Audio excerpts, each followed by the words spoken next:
Today we have a art house movie. Today's movie is a Czech film from 1960 from Czechoslovakia called The White Dove. And I want to welcome you all back to another episode of the Family Movie Time podcast. And my special guest is Joe Benavides. Joe is a philosophy professor, a intellectual. He has a background in photography, cinematography, always a studied person when it comes to aesthetics and different artistic expressions. And I would say Joe has a deep appreciation for the arts and for culture, even extending to literary texts. And without further ado, Joe, you got the mic. Hello, hello. Yeah, I do teach philosophy. It's at Emory University. Not presently, not right now. I'm finishing my dissertation, but that's who I am. I was thinking about this. I watched this film. I thought it was actually really interesting. And this time I actually took notes such that I would be a little more structured this time because I really wanted to be. But I wanted to ask you, I think we should start with what is the plot of the film, according to Jeff? The plot of the film, according to me, I would say that there's a dove that Mm-hmm. belongs to a young woman, Suzanne. Yeah, And Suzanne is located in Belgium, correct. and this dove basically, she lets the dove go, it flies away. She's expecting the dove is going to return. I think it's like the next day or the following day, but due to a storm, It the gets dove is lost. the dove gets lost, does not return. So then somehow the dove winds up in this kind of apartment complex of another character, Mikhail, a young boy. He's in a wheelchair. He's disabled.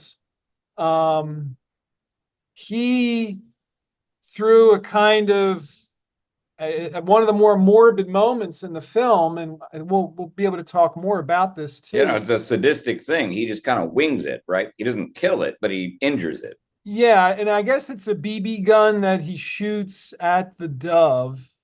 So the dove becomes injured, and falls through like some glass, and then the boy's either the boy's guardian or father, I'm not sure if it's actually his father or not, but the a guardian of the child.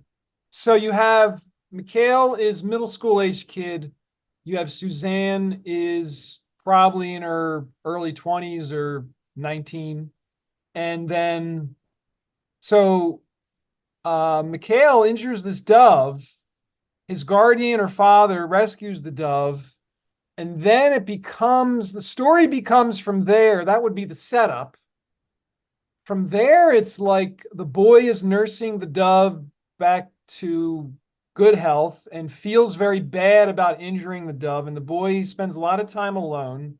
Then we spend time with Suzanne, who is worried about the dove Yeah, she's pining over the dove. and Yeah. very withdrawn and spending a lot of time just by herself, worrying along this beach or this coastal home of hers. Um, and then the film becomes more, to my perspective, my experience with it, more about the atmosphere and more about these silent moments that are quiet with both characters, Mikhail and Suzanne. And then you have supporting characters that are not really when you watch it the first time, they're not really fleshed out. Like Mikhail's father is an artist. You're not sure if he's like a professional artist. Is it a hobby? Well, it's not his father. It's his upstairs neighbor. Does he have a father though? That is that's actually something that I thought was kind of conspicuous when you watch the movie. It's that like you never really see the kid's parents. Yes. But he does interact like the artist. It's the guy upstairs. He comes down with the dove, and he gives it to the kid, and he says like, "Hey, like, you know, can I have a moment with him?" Yes. And then he gives him the dove. And he's like, this is something you have to deal with. And, you know, it's never really made clear how he figures this out. But, you know, he squares the circle and he comes downstairs and he's like, you need to deal with this dying bird. Yes. And the kid does. And then that's the foundation of their relationship. Yes. But you never really get anything with his parents. It's a good point. Similar to Suzanne, there's, how would you describe her parental team or person? Or I don't think you really get anything about Suzanne's parents either, do you? I mean, like there's similarly you don't. They sit on the dock, right? They sit on the dock. And it's her and that old guy, and they're both waiting for their pigeon. Yes. And they never come. And the film, it becomes more about the atmosphere and more about these quiet moments where there's no dialogue. There's not a lot of dialogue in the film. And whenever there is dialogue, they're short scenes. They're not like 10-minute, 15-minute dialogue back and forth. Oh, yeah, no, of course. It's not like a David Mamet movie or something. Yeah. And that's what I really appreciated about it, was this. Yeah, but it's also not like Tarkovsky, where you have like, you know, 10, 15 minutes with no one saying anything, and it's just visual. What really, I think, makes the movie maybe poetic to the max is the black and white cinematography. This is the poetry of that movie, and it's actually very beautiful in this regard. Is sometimes your bird flies away and it doesn't come back, and what you get back instead is when, you know, when the artist, the upstairs neighbor, I forget his name. What is it? I forget offhand. Yeah, it doesn't matter. But anyway, he finds he finds her address on the ankle of the pigeon, and he sends her this painting, which is my 0.6, actually. So we'll get to that later. But he sends her this painting, and the painting is that which comes back to her. Yes. So it's like, yes, sometimes your bird never comes home, but, you know, art can ameliorate this, which I think is actually kind of a wonderful and powerful point. Yeah. I mean, in that way, it's a very delicate and beautiful film.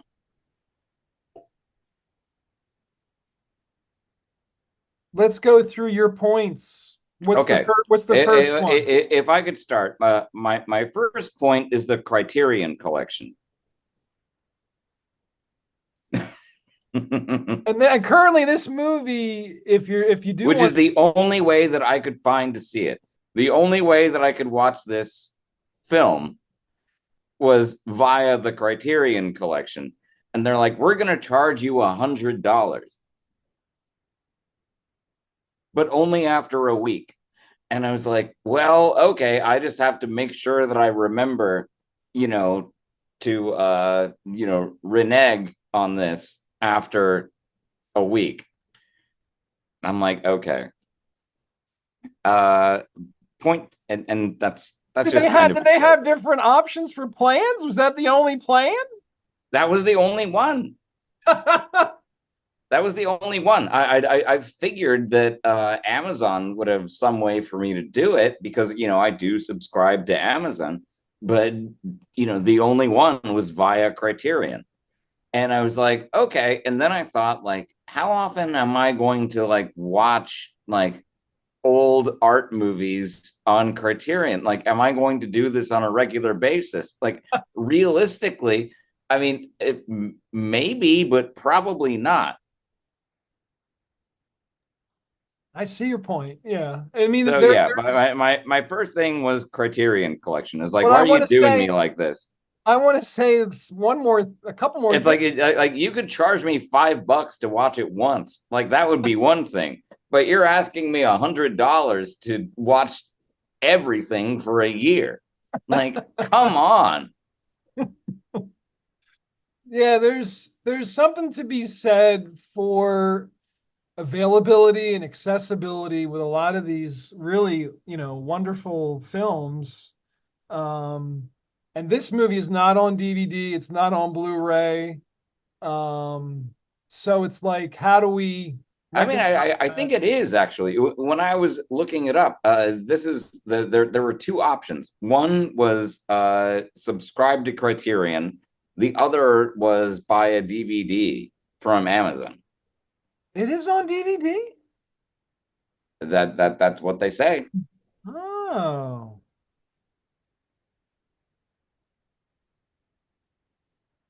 I see like it says there's two copies. One is $108 Yeah. and then one is $21.60.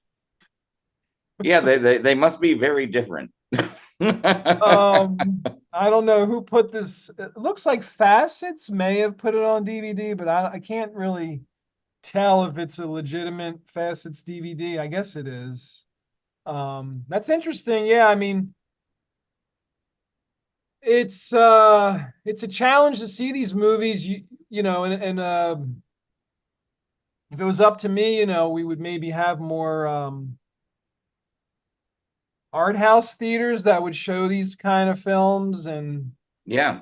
or at least give people an opportunity to see them. I wish things like this could be like re-released in theaters as like experiments to see like re-release this in the multiplexes to see if people actually No, go. I mean that would be great. I mean, if I'm honest, I mean, I think COVID did so much to hurt cinema. I think it really did. I mean, in terms of scaring people out of public spaces. Because like I remember, when I was still living in Atlanta, when I was in grad school, I would just go. There was this great little art house cinema. It was the Midtown Art Cinema. I love that place, and sometimes I would just go, not really knowing what was playing. I just go see something. Like I remember that's how I went to go see the Founder. I remember when I went up to the counter, they were like, "Hey, like, what do you want?" And it was like, "Oh, I want to see the one with Michael Keaton being evil." And they're like, "Oh, the Founder." I'm like, "Yeah, that's the title. Okay, sure." Like I didn't really know. Like I just go in because I wanted to see a movie. And I wish this was a more normal thing. Like I wish people would do that on a more regular basis because I think it's generally good for society. But anyway, number two. Go for it. Yeah, number two. Number two is I don't understand how this movie is so successful because it breaks two of the cardinal rules of film production, which is you never work with animals or children. But I don't know. Is that a over? How do I I say? think it's Jerry Panessa told me this Is that first. is I think that that's where I first learned it. is that really true, or are there other elements these days that are making more difficult to make a film? I mean, to answer your, I think I got a little squeamish the first time I saw this movie, to be honest, like wondering Oh, why? how, like the dove, them handling the dove, and how I'm thinking, how many takes did it take for them to have Yeah, yeah, I fly up and understand. land over here, and the choreography and the staging of all the scenes where the dove's flying, and it's not like all the way in the sky, but it's still kind of in their immediate environment. Like I got a little bit squeamish first Yeah. time watching it. I was glad it didn't get, horrific. Sometimes the music, when you see it the Oh first, my God. Can we talk about the score just yeah, for a yeah, we could second? we could talk about the score. It's a good opportunity. Go ahead. The score is so minimal as to be actually kind of annoying. I'm not saying I think it's bad. I'm not saying I could do better, but it is so minimal and it's like kind of shrill in a way that actually it took me out of it whenever it would come in. I I don't think know if it did that for you. I think the score is, if I had to pick one of the weaker elements, I would say it's the score. However, not not Versus like when we were talking about Star Trek the motion picture, that score like really like pulls you into that film. with the White Dove. I do like the moments when the music is minimalist, where there's like bells and little percussive, more quiet sounds, or more like sound design or sound effects, like tapping. Um, I found some of the orchestral, sweeping, symphonic moments to be too much. And then there were some times where it really didn't need music to my taste necessarily. They could have just Yeah, been I mean most of it quiet. doesn't need music at all. Yeah. So I agree with you that at times, not every time the music played, but at times it did become distracting, and you know, it took you out of the poetry of the moment sometimes. Yeah. I was gonna mention this other thing. There are other before I get to my other points. There is one thing because the whole thing is about carrier pigeons, right? Yes. The Good the point. whole thing reminded me of how bizarre the concept of a carrier pigeon is. True. Yeah. So I'm like, how on earth does a bird know? Because I know that it works. Like I know historically, this is a way you can deliver something from one place to another, but it's a bonkers idea. And it reminded me of something that, and this came up uh, in my reading over time. There's a guy, I don't know, you probably have not ever heard, probably your audience, such as it is, has not heard of a guy named Felix Nadar. Felix Nadar is as close as you can come to a real life mad scientist.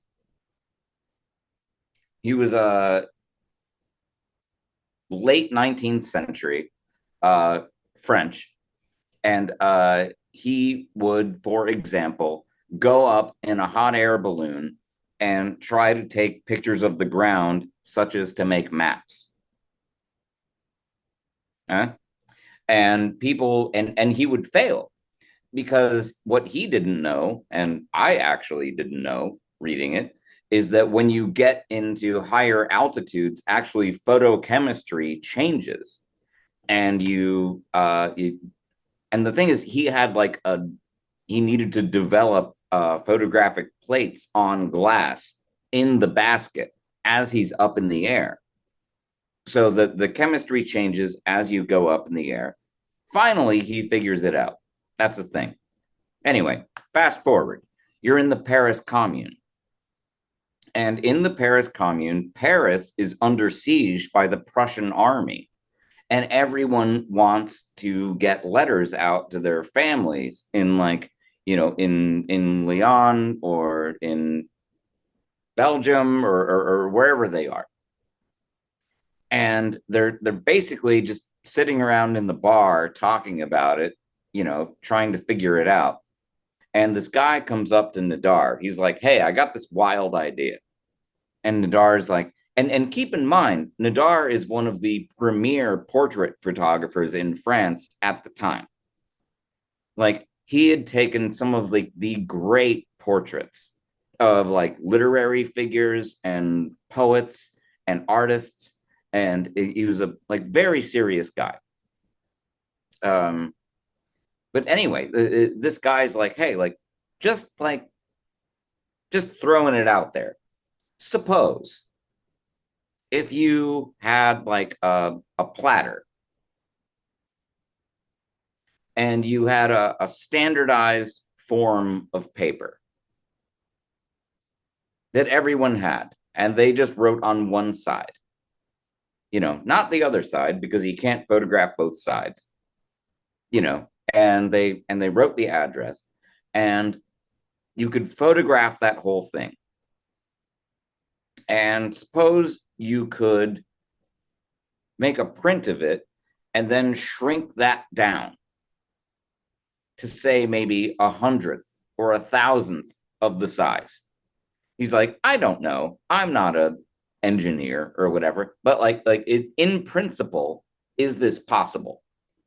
And Dar's like, well, I'm actually not sure. He does it. And what they managed to do is with just a thing of collodion, they could put a letter on the ankle of a pigeon, and they could just let it get out of Paris. And that's how Felix Nadar managed to keep the Parisian postal service going. Now, it has always boggled me how any of these pigeons know where they're going.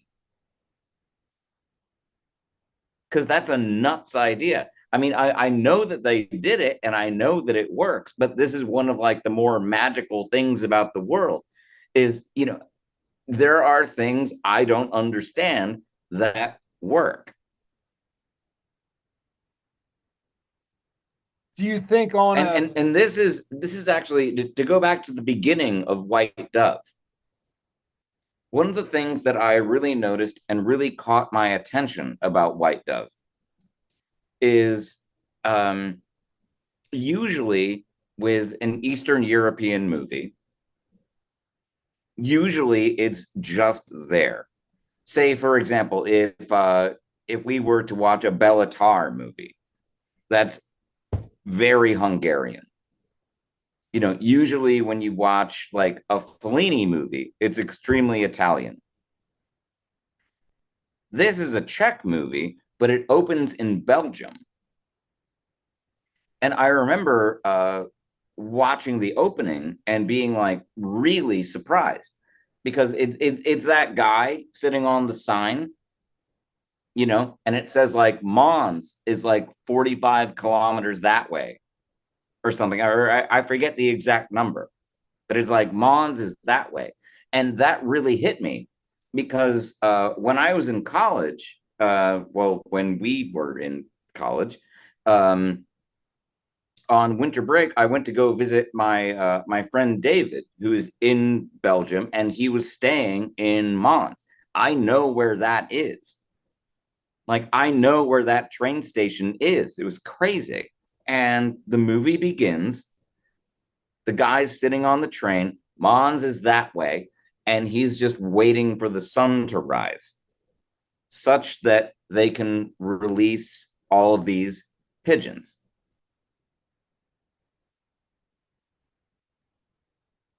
But anyway, that's just something particular to me. It doesn't really matter in terms of cinematic anything. Well, while we're on that moment you just described, the beginning of the movie, and I think there's something to be said for the black sand. Like, they're on this hill and it's like black sand and all the cages of the pigeons are arranged.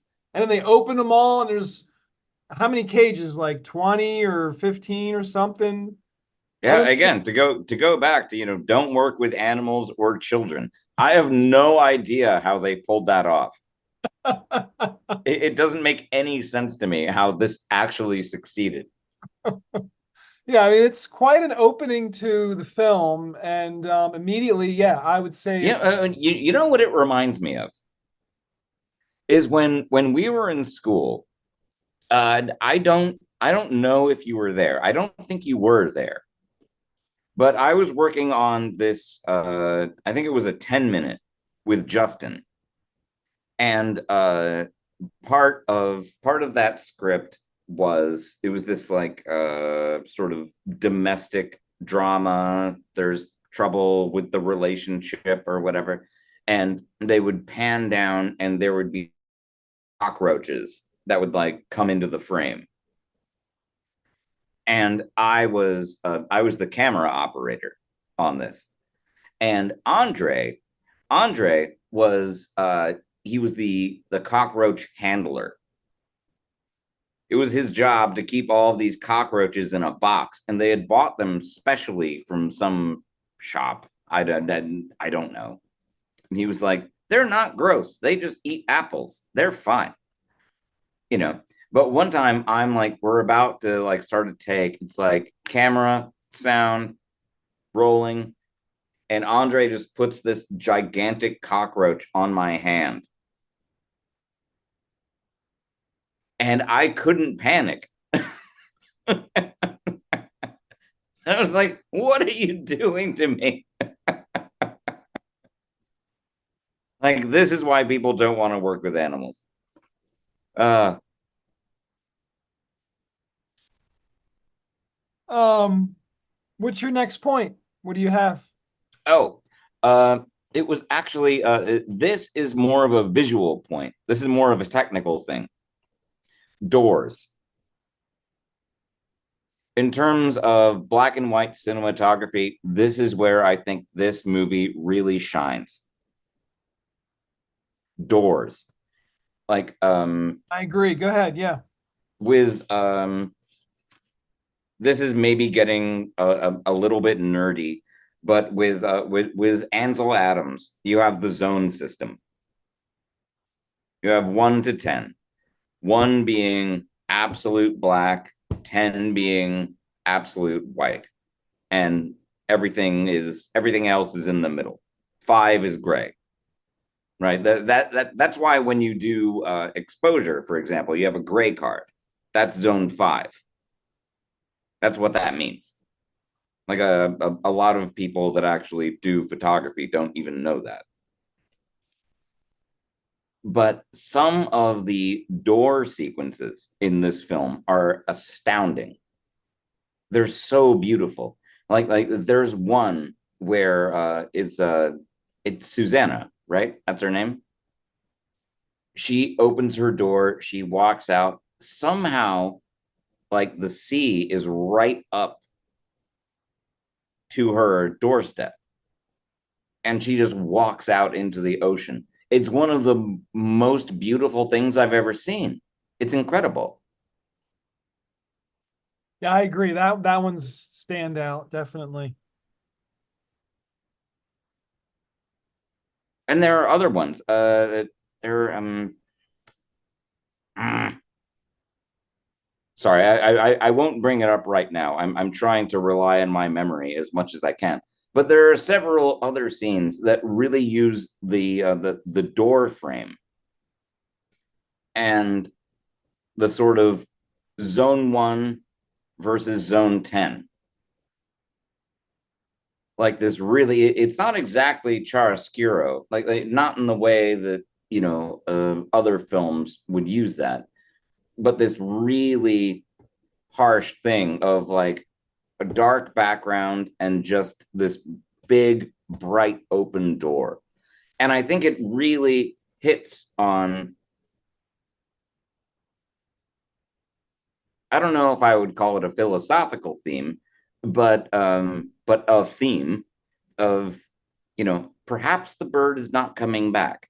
Maybe you go through the door and that's it. Or maybe you come through the door and it closes, which is it's a beautiful way of showing and not telling. And I love that about this film. I would add also to the doors, windows, and also frames within frames. There's Yes. several moments with the artist character where there's like he is within a frame in the frame that we're looking at. And sometimes it's like 3 frames with like a mirror. He's like in the mirror. There's a mirror reflection of him. Then there's like a doorway. Then there's, yeah, it's like multiple frames. And for you, what, like if this movie was in color, it would be a totally different film. Can you talk about the aesthetics of black and white and color for a moment? Uh, how do you mean? I mean, for anybody listening who might not be as studied on aesthetics or color theory, or even have seen many of the films we've already mentioned, like how do you describe the significance and the the historical importance of black and white photography or black and white movies? Hold on. I actually have an answer to this question. Take your time. But yeah, I will say you've been a cinematographer on student films that I've directed.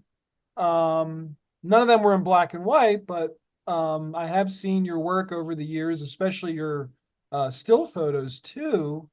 So I know you have you've done much research and learning around the moving image and the still image. Yeah, I mean, one of my favorite things in North Carolina when we were shooting, there was once we were out on location, and there was this guy that came up and was like, "Hey, are you shooting pictures?" And we're like, "Yeah." He's like, "The moving kind?" I'm like, "Yeah." When I first started learning about color, it was mostly from Storaro. Like Storaro was my favorite, the cinematographer, Vittorio Storaro.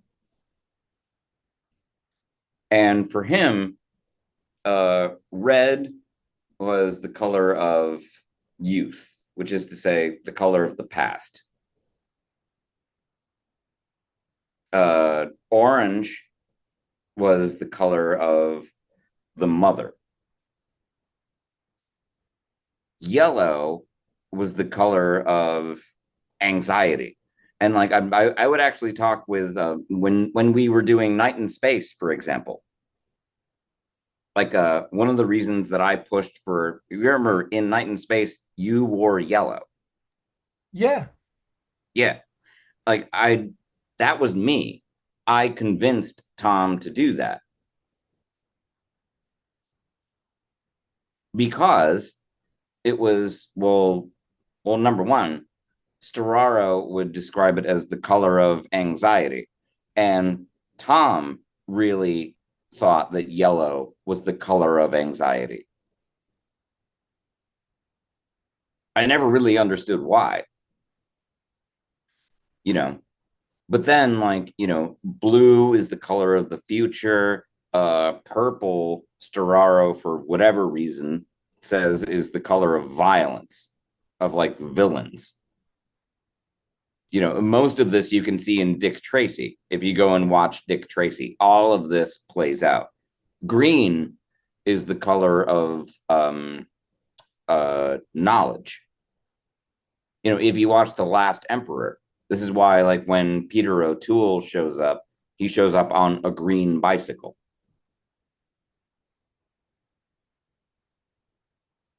But in terms of black and white photography, black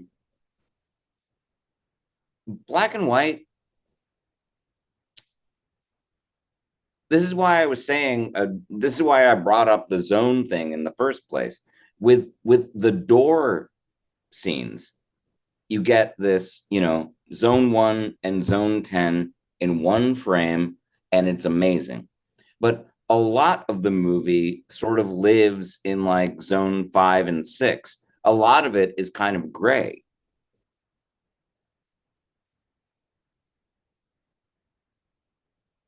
And that's great.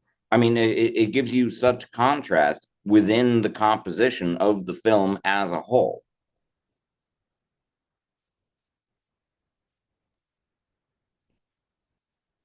Nice. Does that make sense? Yeah. Yeah. Um, what is your next point? Oh, okay. Point 4, I already kind of made it on accident, but it was a Prague versus Belgium, because when I was a kid, like I said, I was surprised to see the film begin in Belgium. I was like, because usually that doesn't happen in films like this. Like I wouldn't expect a Czech movie to begin in Flemish. Especially a Czech movie from 1960 or the 1960s. Exactly. But it was kind of cool to see, because I've been to Belgium. I like Belgium.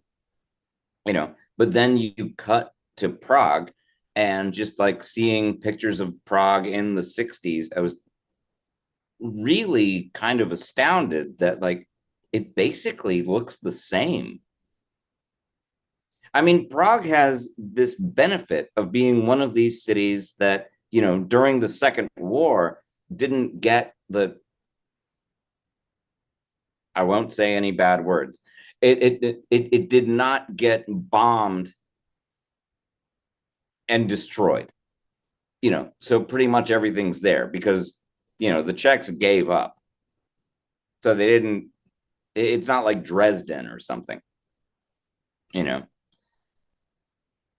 So there's that. It's so that's that one. Number 5 is there's one dolly move that's one of my favorites in the whole movie. It's in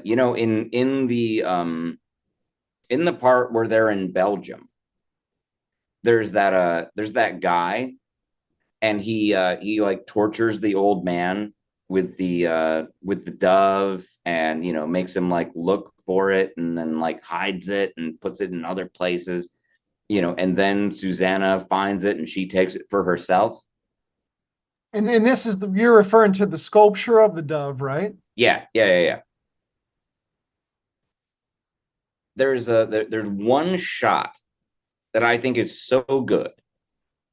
I mean, I would be proud of myself if I had done it. There's one where he's in like the sort of like beach house, and he's looking out, and someone's like, "Hey, come, like get down here." And he's like, "Okay." And it's really not that fancy. It's looking up at the window at him, low angle. You cut to him against the window, and then you just pan around like so, and just sort of follow him leaving the room. And there's something so elegant about it. Like, it's really not fancy. Nothing really happens. It's not that special. But I was just like, I was just taking note to myself, like what was I really impressed by? Like that. But the thing that I was really impressed by, and this is a much bigger deal, and I think you'll agree with me, is the sequence where the neighbor upstairs, the artist, where he paints the dove. I don't know how they did this. I assume it's like a pane of glass or something. But when he just gets this thing and he paints back like this, in terms of black and white photography, like get out, like get. I'm not. I will not say a bad word, but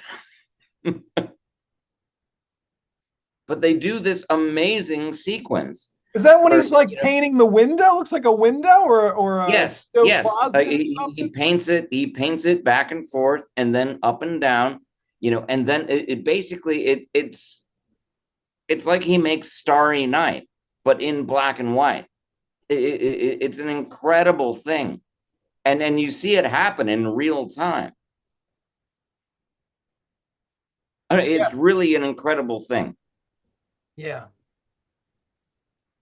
And what would you say? What does that add to like the story, or what does that mean? What that adds is what it adds is the legitimacy of him as a character, as someone who has any business talking to the kid downstairs with the bird. I think. Like it solidifies him as a character. Like it's a character beat, basically. Yeah. But it's done so artfully, and it's very beautiful.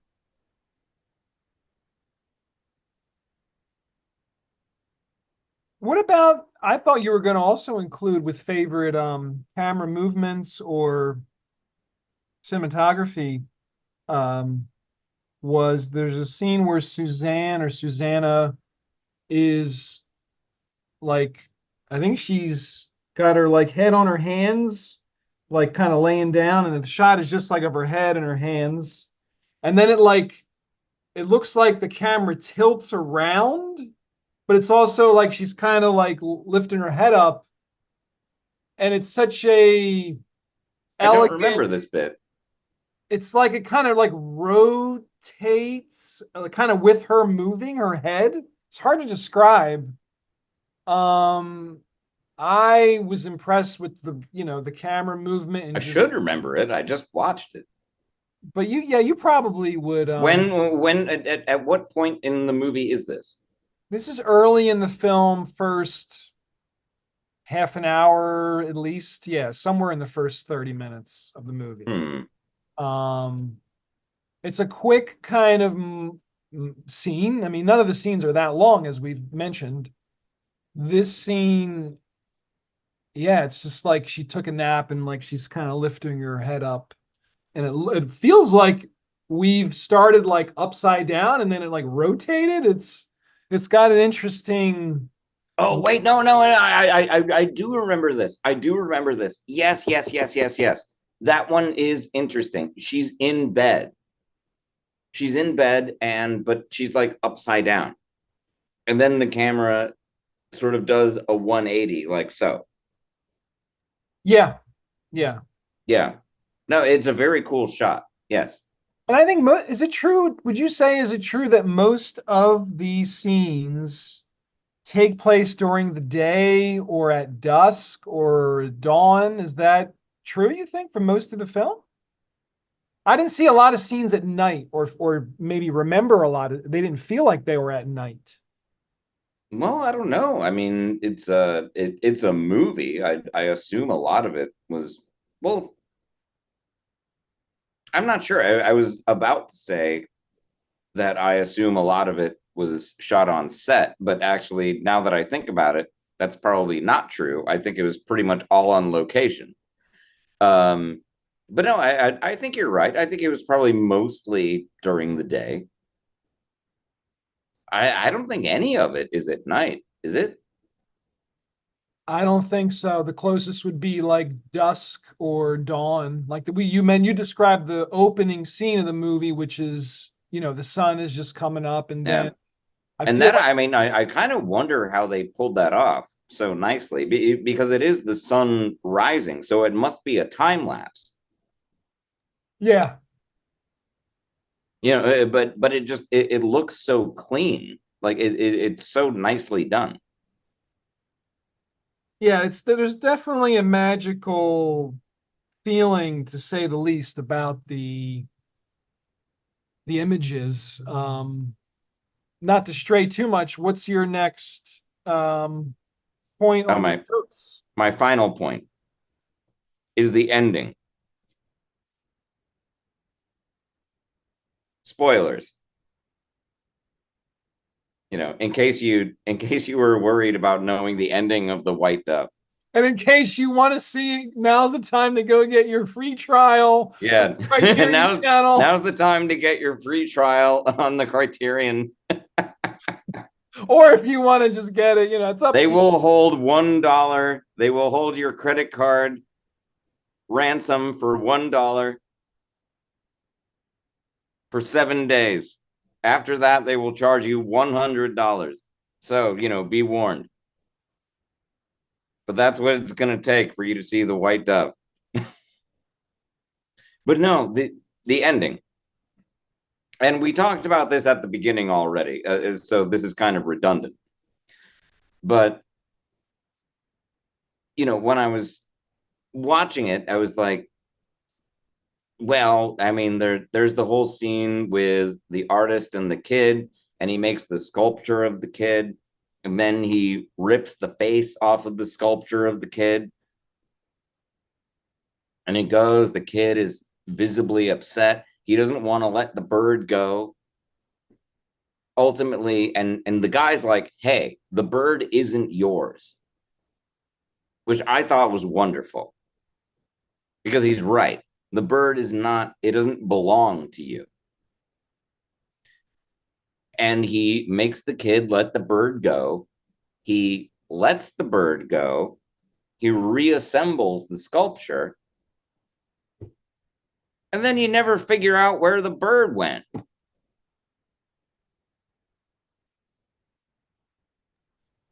How would you have ended it? Again, this is what made me think about Felix Nadar. How would you have ended it, though, if you were the screenwriter or director? I don't know. Actually, I think the way they ended it is actually kind of right. This is just me being kind of impatient. I mean, yeah, how do you end it on a poetic note? Like, what's the like? I mean, maybe to be it's fair, like give Suzanne her bird back. Like, you come see the on. bird. You see the bird flying to her, like, she catches it, and that's the ending. I don't know. I mean, like, but at least end it somehow.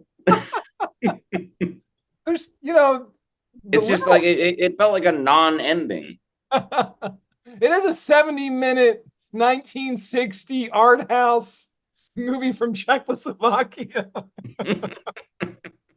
I mean, this is, maybe we're more seasoned with these kind of movies, so there's like a desensitization as far as like being desensitized as far as like our patience for these kind of movies, or just me. Maybe it's just me.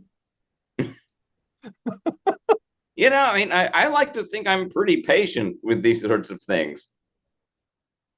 So I realize that, people have different levels of, sensitivity, I guess. Yeah, and I would say there's some who do not like black and white movies and do not like subtitled movies. So for it to be a black and white subtitled in English movie, it's in a non-English language, that maybe, does it marginalize the film? Does that put it in this like, oof, that's what you watch in film school, what is? It's like, what's this hipster movie you want me to watch? Like, I read, do you have a Letterboxd? I have a Letterboxd for the podcast that I do have a huge list of movies, and I'll occasionally do a review. Like, I only bring it up because this is the same woman. We were talking about, like, do you want to watch a movie? And I was like, yeah, sure. Let's watch a movie. And I pulled up my Letterboxd, and she was like, is this where you keep all your hipster movies? And like, my Letterboxd is actually pretty good. I was like, what do you mean? For those unfamiliar, how would you define a hipster movie? I want to hear your definition, or what she thought it was. How would you describe a hipster movie? It's like, yeah, it's not the Avengers, I know, but give me a break.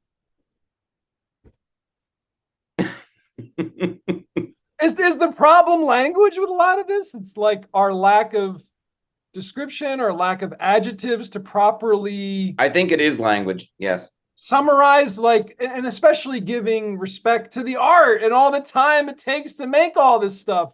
Maybe we're at a point where we kind of take things for granted, or it's like disposable, or it's like, oh yeah, I can just stream it, I can see it whenever, I don't have to like find the theater that's showing it, and that's the only way I can watch this thing. I don't know, it's a combination of so much stuff, but I would hope that some of these descriptions are not always negative or turn people away from wanting to watch these movies, you know? No, I agree completely.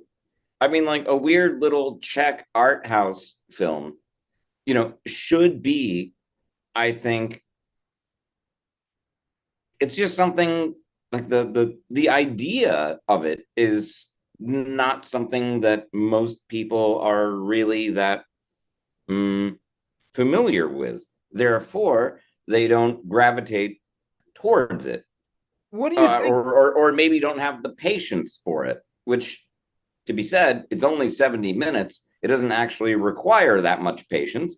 So, like, how about you, I won't swear, how about you chill out? Now, what if you could imagine? What if you had watched this film when you were either, you know, the age of Mikhail in the movie, who's like middle school aged, or Susanna or Suzanne, you know, as a, you know, late teens, early 20s person? What if you had watched this film back then at some point? When I was younger. Do you feel like you would have learned anything, or you would have just been like, what is this weird art film? I don't know. I mean, the only answer that I can give is I recall when I was in high school, I must have been, I think maybe 14 or 15. I watched Lawrence of Arabia for the first time. And the VHS tape of Lawrence of Arabia that I had, it started with, it was just the score, and it was a black screen for like 10 minutes. And I was like, what is going on?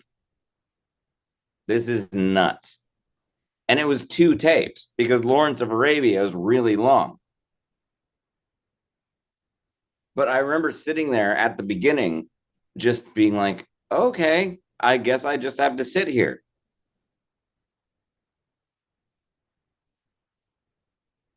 And, you know, maybe I don't know, maybe I'm more patient or something. I mean, I don't really think I am. I actually think I'm generally kind of impatient.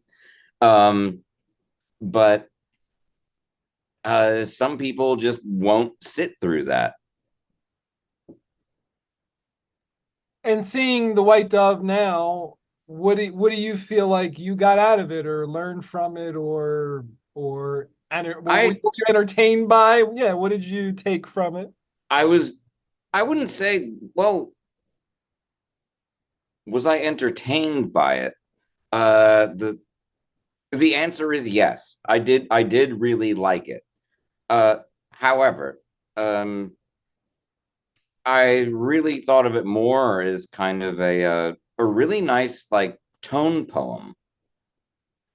And I kept, like I said, I had this recurring thought, you know, especially as I got to the ending. It was like, where's the bird?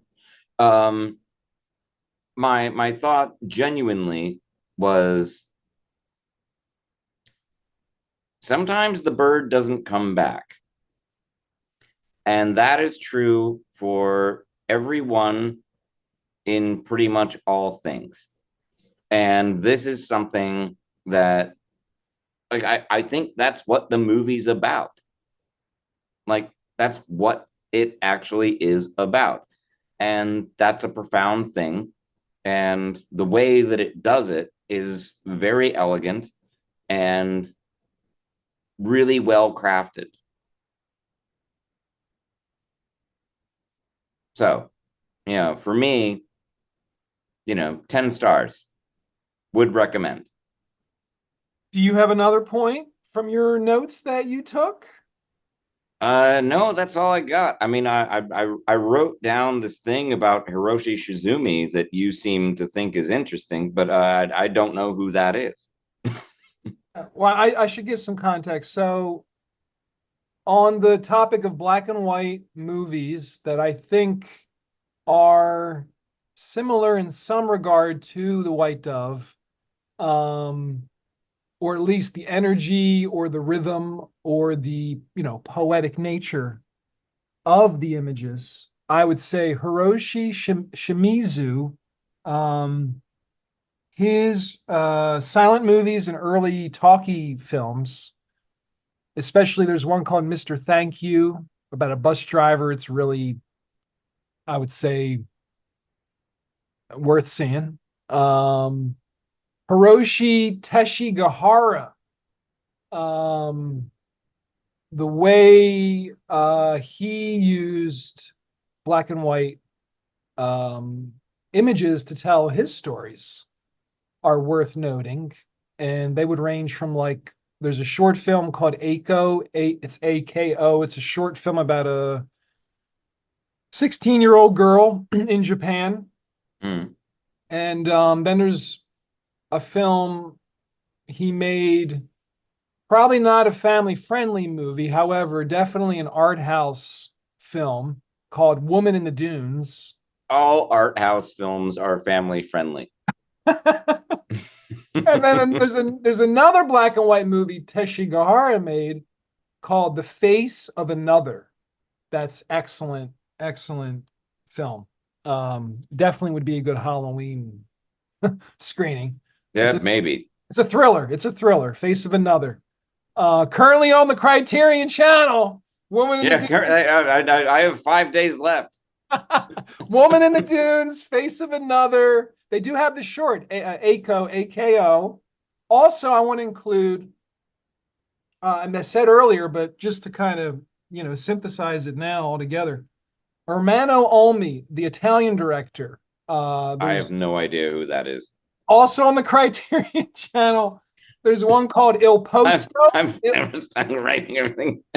There's one called Il Posto about this young man who goes to Milan from his little town in Italy that's like, the rural outskirts of Milan, and he's going for a job interview and trying to, his family's not doing well financially, so he goes to the city. He's like, all right, I'm gonna, try to get this job. And I think I've seen that. Is that like one of the? I feel like I've seen that. Who did that? Ermanno Olmi. The last name is Olmi, and it's a late neorealist Italian film, early 60s. There's another film, The Fiancés, I Fidanzati is the Italian title, also on the Criterion Channel. And that one is also like 70, it's like under 80 minutes. It's 77 minutes. Excellent film for its black and white photography. And I would even go as far to say, actually, to give more love for the Fiancés. Wong Kar-wai, In the Mood for Love. There are scenes in I Fidanzati that it's very much not a black and white movie. Not a black and white movie, but the framing and the staging choreography of some of the moments in Fidanzati are very, very similar to In the Mood for Love. So I wonder. That's interesting. I wonder if Wong Kar-wai saw The Fiancés at some point before making In the Mood for Love. Yeah, maybe. I mean, like all great artists are great thieves. So, at any rate, there's no reason to think that, that would be beneath him. At any rate. I mean, but I was thinking, watching, to go back to The White Dove. Go ahead. Just that the things that I was thinking of were one, I mentioned Knife in the Water, which is something that I really noticed. But also The Bicycle Thief. Just in terms of like visual references. Yeah, I could see that. You know, like there are some things they do with depth of field that you might compare more to American cinema, but not so much. Yeah. Maybe the silhouettes and the shadows in the White Dove. Yeah. I mean, like some like you might, it's possible to draw a connection to like the way Hitchcock does some things. Yeah. I was going to tell you, I recently found a channel on TV that just plays old episodes of Alfred Hitchcock Presents. Oh, wow. A lot of these I have never seen before. Wow. And they're Of his usually show. these like little, yeah, the show. Yeah. These like little domestic dramas. So, you know, sometimes I'll just go to bed and just kind of leave it on. Like the other day I did, and they just kept on replaying Psycho and Vertigo over and over and over and over again. And I realized that I had not seen them in so many years. And it was this like moment to like study them. So they showed them literally like back to back. They just kept alternating. Yes. It was so weird. I couldn't believe this is actually happening. What do you think? I mean, I gotta ask you this. The experience, to experience cinema, you know, we have all these ways we can do it at our disposal or at this moment. And still the magic of cinema, or the experience, to still be able to feel something by just watching it not in a theater. I mean, does that attest to the power of cinema, to still have some, you know, deeper feeling? Or I don't know if it's emotional, but it you know, it's captivating. It's you know, you get something out of it. What's your take on that? It's weird because it's different. You know, watching a movie by yourself, just like say on your computer. I mean, you could dial it even further down. Like David Lynch famously has that rant about like, you know, watching a movie on your cell phone, like, blah, and he's like so disdainful. And I agree with him. You know, but you know, watching a movie at home on your TV, I mean, I think that can retain the magic of cinema. However, I think the real thing with cinema is you should be in a very large, dark room with a lot of strangers, and you have this collective reaction. Like that's with theater, it's the same. You know, if you go to see opera, it's the same. If you go to see dance, it's the same. I mean, you know, pretty much this is not unique to cinema at all. I don't think so. Do you agree? Yeah, no, I think it's, you know, maybe that's the true test of art, if you can still experience it in your home, or in a, you know, solitary environment or setting. If you still are feeling something from it, whether it's from intellectually, you know, aesthetically, emotionally, psychologically, whatever. um Entertainment maybe would be the would be the first maybe motivation for some, but you know, Yeah, that's maybe. okay. I mean, look, I think it even extends into like literature and poetry. I mean, you know, this is why you go to the library. There are other people there reading books. Like you go to be with them. Yeah. There was once I was once dating a girl when I was at Emory, and they have this big reading room, right? And it's very quiet and very big. And she was one of these people that was like really good at picking up languages like instantaneously. And she was an Egyptologist. She could like actually read hieroglyphs, which is crazy. But she was starting to learn Arabic because she was going to go to Cairo to do Egypt stuff. And she's writing in Arabic, and it just starts making this. And I grabbed her by the arm and I was like, hey, I'm really sorry, but you're going to need to write in a quieter language.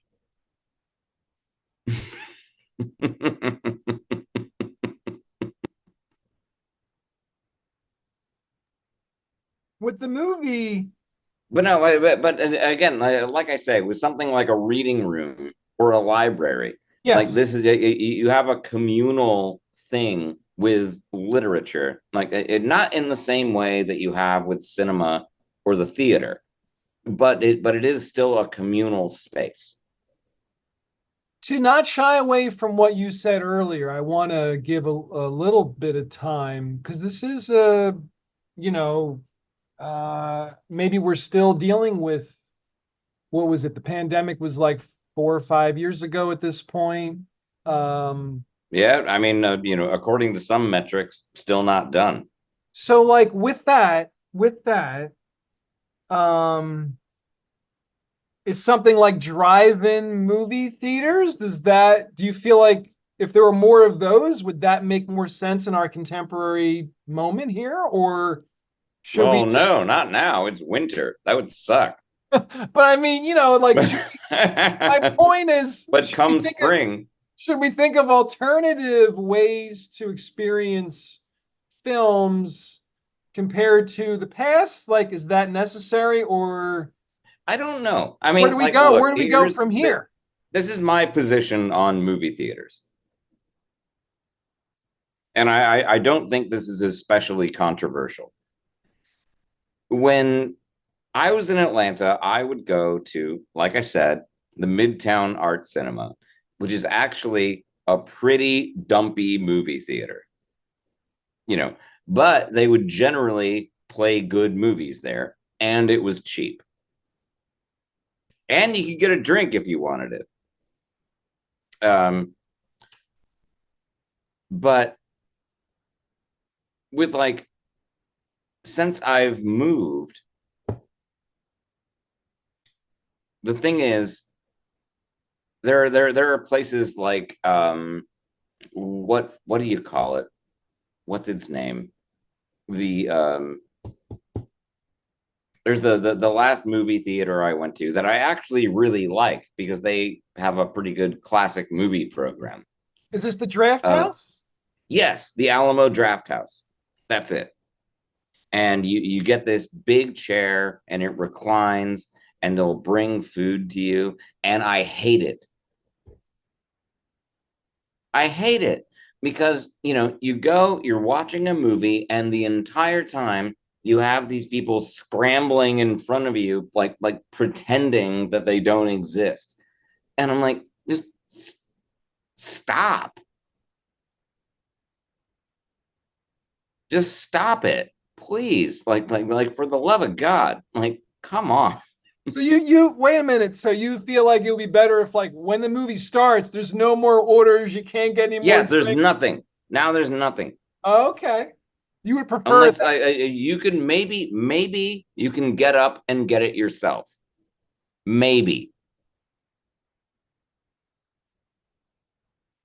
But it just reminds me of, like, I think I was telling you before, like when we were in school, like I knew that a movie was bad when I was sitting next to Scott Kiger.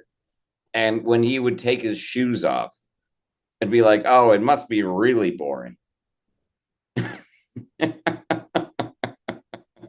that mean he wants to stay a while and he's enjoying, he's comfortable? Like, or he's ready to go to sleep, take a nap? Yeah. Yeah, it's an ongoing, I guess, conversation. And Yeah, I don't know. How to interpret Scott Kiger is an ongoing conversation. But yeah, no, those are all of my points that I had. I did want to say something about a Bela Tarr movie that I thought was related called The Prefab Family. Go ahead, yeah. But it's really not material. It's fine. What would you say in a nutshell? Maybe the elevator pitch. What is? It's that. It was just to say that, well, the only reason that I wrote it down was to bring it up to you, which is to bring up the idea that this is like another Eastern European movie. And that one is much closer to like Italian neorealism. And it's much more naturalistic. It is nowhere near as stylized, nowhere near as beautiful as The White Dove. And I would praise again, The White Dove is like photographically anyway, extremely beautiful.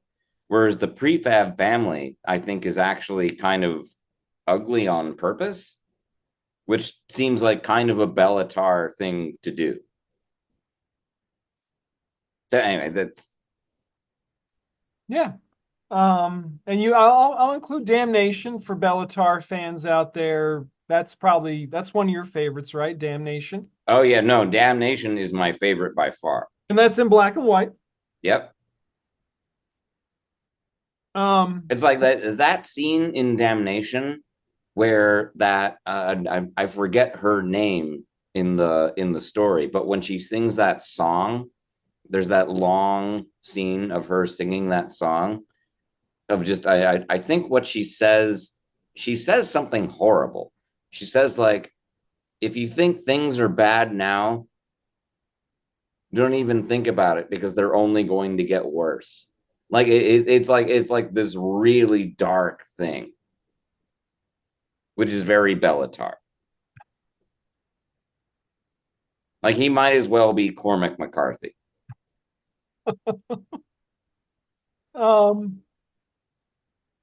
With The White Dove, what do you think is one of the themes, or maybe one of the maybe the movie's more of a fable or a fairy tale? Do you think does it center on like the way our actions, our behavior affects people in ways that we're not always aware or that we could even imagine or think of? Is that fair to say? I mean, I think it is kind of a fable, and I think it's actually kind of a very good spirited, very like nice fable, in as much as the artist upstairs. Well, because you have three characters, right? You have the kid, the artist, and Susanna. You have those three, and the story is their interaction. Now, the kid is just, I guess, bored. I guess, and he's actually not crippled. He doesn't need to be in a wheelchair. Like this happens in the latter part of the movie. He starts getting up and walking around. Yeah. So he's lonely too, you think? Yeah, and he's lonely. So he shoots a bird that totally doesn't deserve it. The artist notices this, finds it, presents the kid with the bird such that he has to deal with it. In the meantime, Susanna is dealing with the bird not coming back because she expects something. And I think the beauty of the story is that the bird never comes back. Bird never comes back, but she does get a painting from the artist upstairs. And again, as I said, the sequence where they do the painting is, I think, the most beautiful thing in that film. It's really gorgeous. Yeah. Yeah, that is I mean, standout moments. Should we talk about the director a little bit? I have some information about the director. I don't know anything about him. I would love to hear something. So, František Vláčil. I probably did not pronounce that correctly. I think it's close enough. So he lived from February 19th, 1924 to January 27th, 1999. Film director. He was also a painter and graphic artist. From 1945 to 1950, he studied aesthetics and art history at the Maastricht University. Later, Maastricht, yeah. Maastricht. Later, he worked in various groups on animated films, but his main focus became filmmaking. And he was awarded many film prizes, especially, or in particular, rather, the Karlovy Vary Film Festival in 1998. Karlovy Vary, yeah. There you go. He received an award for long-standing contribution to world film culture in 1998 at that festival. Spent his childhood in North Moravia. He shortly studied Academy of Arts, Architecture and Design in Prague, but switched to the Faculty of Arts at Maastricht University, as I just said. He was interested in filmmaking during his studies and worked as a screenwriter and in a puppet film studio. And then I wonder if he was a fellow traveler with someone like Spankmeyer. I haven't found that yet, but he did work in a studio of Czechoslovak military film during his compulsory military service. He was in the military from 1951 to 1958.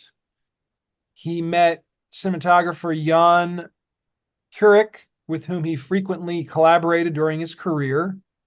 He made short films in the military studio. They were mostly instructory and propagandist films. If I skip to the White Dove. This would be in Soviet times. Yeah. Yeah. So he was employed at Barrandov Studios. He debuted with a short film called The Chase. The film is about two members of the border guard who chase an enemy agent. The film is not a regular story about the border guard, but features a strong focus on the beauties of nature. So then he made his first full-length film, The White Dove, in 1960. It received positive reviews and some awards. This was followed by a historical film called The Devil's Trap, which was also considered a success. And then he made a historical drama called MARKETA LAZAROVÁ in 1967 now. He worked 6 years on that movie and collaborated with significant designers of costumes, decorations. The film was highly acclaimed and voted the all-time best Czech movie in a 1998 poll of Czech film critics and publicists. Well, that's a tiny pond, isn't it?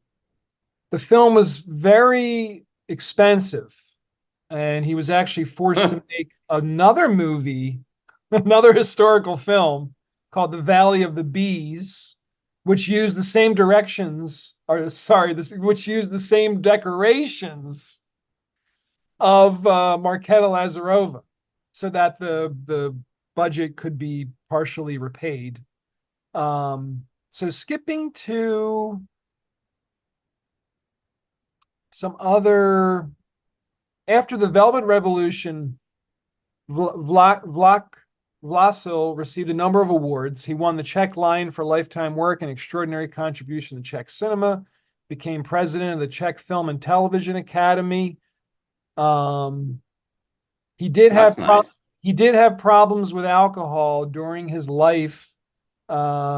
Basically, from what I'm reading, it says he started to make his own projects in 1960s. He started to heavily drink at that time. He believed that alcohol helped him in his work, helping him to reach his visions. However, his problems with alcohol worsened. No, you know, many people do. So did Richard Burton. His problems worsened after he made MARKETA LAZAROVÁ, and he underwent therapy. He made a film during a period of sobriety called Smoke on the Potato Field. Well, that sounds boring. He tried to fight his alcoholism. He actually Smoke on the Potato Field. He tried to fight, that's the English title. He tried to fight his alcoholism by making a movie called Snake's Venom, which is about an alcoholic person and probably autobiographical in some ways. So essentially, yeah, that's his biography. To say a little bit about the Czech New Wave.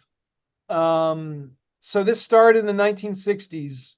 The directors commonly included in the Czech New Wave Miloš Forman, Vera Chytilova, Ivan Passer, Pavel Jurasek, Jiro Menzel, Jan Nemec, Jaromil Jurez, Evald Shorm, Heinek Boken, Juraj Herz, Juraj Jakubisko, Stefan Uher, and the director of The White Dove, František Vláčil. There's other filmmakers as well that I did not include, so sorry about that. I'm just trying to run through this quickly. So this was a highly creative time. It's sometimes called the Czechoslovak film miracle because so many of these movies are now considered classics. I will give a shout out to Vera Chytilova's films, Daisies, Jaromil Jurez, The Valerie in Her Week of Wonders is an interesting movie. I do know Daisies. You have early films by Miloš Forman, Black Peter, 1963, Loves of a Blonde, 1965. Fireman's Ball, especially. Fireman's Ball. I will give a shout out to Closely Watched Trains. Closely Watched Trains is so good. I agree with you completely. That's a brilliant film. 1966, Closely Watched Trains by Yuri Menzel, which I will even say, I think has a very pre-Wes Anderson energy style before Wes Anderson was making films. It has a weird tone. It has a weird, I don't exactly know how to describe it. Like it is that, like, you know, pre-70s Eastern Euro thing. It's not Wes Anderson. It's kind of pre-Wes Anderson, but it's not there yet. But it's like grabbing something and kind of not quite there. But as a film, I think it's massively successful. I think it's a great film. There's also a film called Pearls of the Deep, which is an anthology film directed by Yuri Menzel, Jan Nemec, Evald Shorm, Vera Chytilova, Jaromil Jurez. It's like 5 segments. They're based on short stories by Bohumil Hrabal, and that's from 1966. That's a really cool movie to check out. There's others that I haven't even seen, like The Joke by Jaromil Jurez. The Joke is actually quite good. I have seen that one. The Cry by Guillermo Yurez. I haven't seen that. That's from 1964. That one, I don't even know what that is. So yeah, like there's several films in the Czech New Wave that are definitely worth checking out. You mentioned earlier, while we're on the topic of Czech filmmakers, Yeah. Jan Svankmajer. How would you describe Spankmeyer. to those unfamiliar? How do you describe Svankmajer? I don't even want to try to describe Jan Svankmajer, but I would say if you have never seen Jan Svankmajer's Faust, then you need to get your life together and watch it, because Jan Svankmajer's Faust is one of the most incredible films ever made. And unless we're going to talk for 2 more hours, that's all I'm going to say about it. All right. Um, But no, I mean, he's one of the great, like,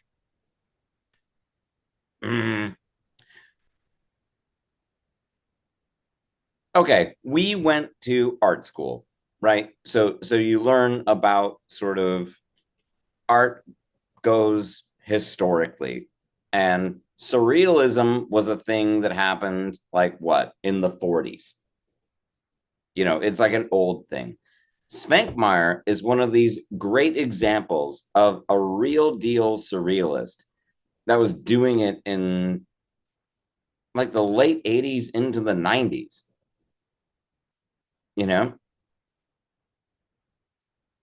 And yeah, no, credit where credit's due. Svankmajer, I think, is an incredible filmmaker.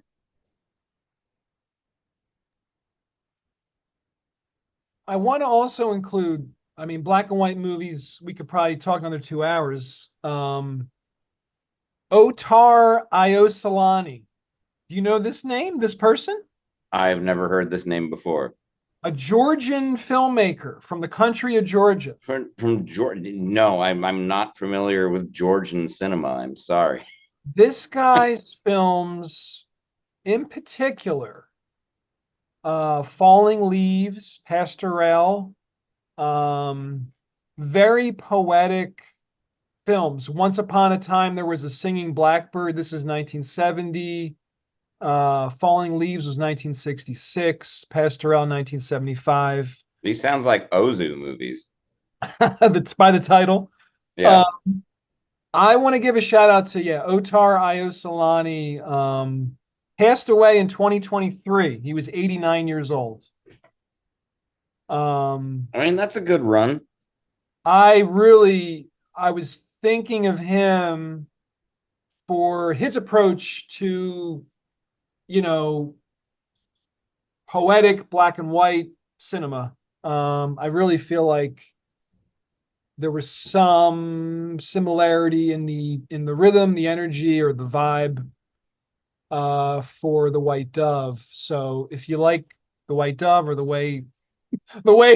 you like the description of The White Dove from our conversation, check out some of these movies. Yeah, no, I mean, actually, I mean, when in all seriousness, when we were talking about The White Dove, and especially going back to the topic of black and white cinematography, really, I was thinking of that.